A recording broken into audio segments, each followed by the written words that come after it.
Saudara, elemen sipil di Aceh berhasil menggalang 2.000 lebih kartu tanda penduduk dari berbagai tokoh kalangan masyarakat Aceh sebagai penjamin untuk diserahkan ke penyidik Ditreskrimsus Polda Aceh untuk penangguhan penahanan terhadap Tengku Munirwan, Kepala Desa Tokeci Menasah Raya, Kecamatan Nisam, Kabupaten Aceh Utara, yang telah ditahan terkait penyebaran bibit padi unggul IF8, hasil inovasi badan usaha milik desa tak berlabel. Sejumlah aktivis di Aceh Kamis petang mendatangi Ditreskrimsus Polda Aceh untuk menyerahkan dokumen KTP berbagai kalangan tokoh masyarakat Aceh sebagai penjamin untuk penangguhan penahanan Munirwan.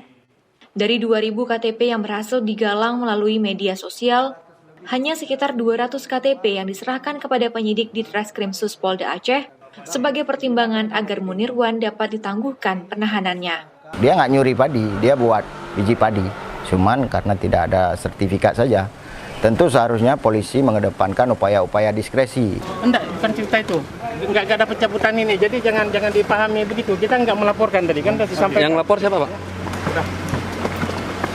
Menurut pendamping hukum Munirwan, Direktur Koalisi NGO HAM Zulfikar menyebutkan Munirwan ditangkap karena dilaporkan oleh Dinas Pertanian dan Perkebunan Aceh karena menyebarkan benih tanpa label.